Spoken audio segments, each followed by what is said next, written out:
नमस्कार दोस्तों, जय श्री कृष्ण। पिछले वीडियो में हमने जाना स्थित प्रज्ञ अवस्था के बारे में। इस वीडियो में हम जानेंगे भावनाओं के बारे में और उन ऊर्जाओं के बारे में जो हमें गलत रास्ते का चयन करने में विवश करती है। प्रेम, करुणा, ममत्व, वात्सल्य, भय, ये सभी भावनाएं मनुष्य में होती है। जब इन भावनाओं का मेल अहम यानी अहंकार से होता है तो मन में लालसा, मोह, माया का वास हो जाता है। जिस व्यक्ति की भावनाएं अहंकार से शुरू होती है वो अक्सर अहंकार के टूटने के डर से गलत मार्ग का चयन करता है। अहंकार से भरे व्यक्ति में भी प्रेम, करुणा, ममत्व, वात्सल्य, भय, क्रोध भाव होते हैं, परंतु ऐसे व्यक्ति के सारे भाव उसके अहंकार से शुरू होते हैं। खुद के अहम की पूर्ति हेतु समय समय पर यह व्यक्ति हर भावनाओं का उपयोग करता है। अहंकार हमारी बुद्धि पर हावी है या नहीं, यह हम कैसे जाने? भगवत गीता के दूसरे अध्याय के 62 और 63वें श्लोक में भगवान कहते हैं, ध्यायतो विषयान् पुंसस् संगस्तेषुपजायते, संगात् संजायते कामः, कामात् क्रोधोऽभिजायते।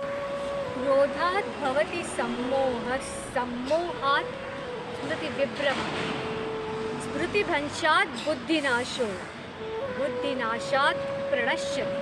अर्थात जब व्यक्ति अपने विषय भोग का चिंतन मनन करता है तब उसके मन में विषय और अहम भाव के पूर्ति हेतु आशाएं जन्म लेती है। यही इच्छाएं, आशाएं पूर्ण न होने पर मन में क्रोध वास करता है। क्रोध की उत्पत्ति से वह सम्मोहित होके उसमें स्मृति भ्रमित हो जाती है। स्मृति भ्रंश होने के कारण बुद्धि का विनाश होना ही मनुष्य के पतन की शुरुआत है। अहंकार के विषय में जानना सरल है। अगर आपके मन में किसी के बारे में प्रेम, ममत्व, करुणा का भाव हो तो उस समय मन में मैं का चिंतन कम हो जाता है और मन दूसरों के विषय में ज़्यादा सोचता है।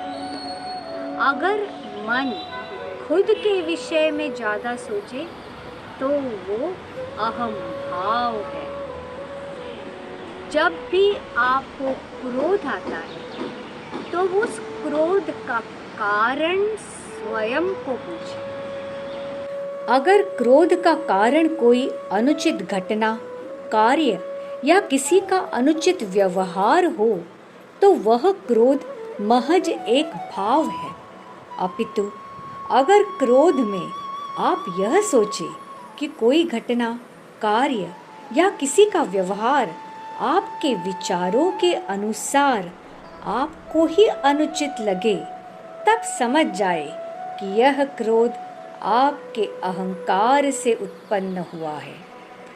अहंकार से उत्पन्न हुए हर भाव का केंद्र बिंदु मनुष्य स्वयं होता है।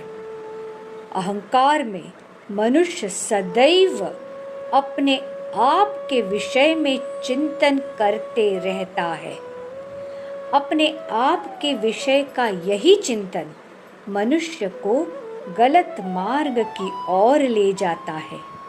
जो व्यक्ति अपने अहंकार पर और अपने अहम भाव पर नियंत्रण नहीं रख पाता, वह व्यक्ति मद, मत्सर, दंभ, घृणा, लालसा, मोह माया के अधीन हो जाता है।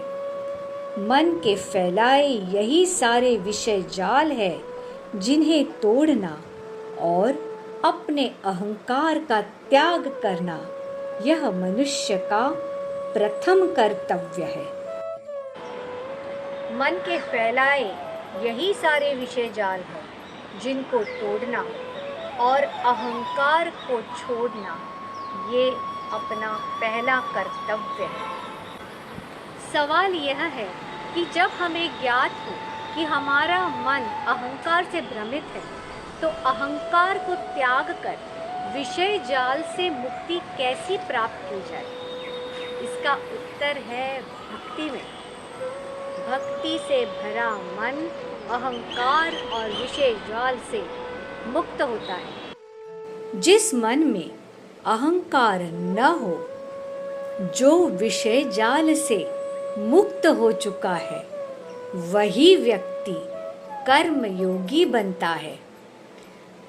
भगवद गीता के 3 अध्याय के 6 और 7वें श्लोक में भगवान कहते हैं, कर्मेंद्रियाणि संयम्य य आस्ते मनसा स्मरन् इंद्रियार्थान् विमूढ़ात्मा मिथ्याचारस्य उच्यते।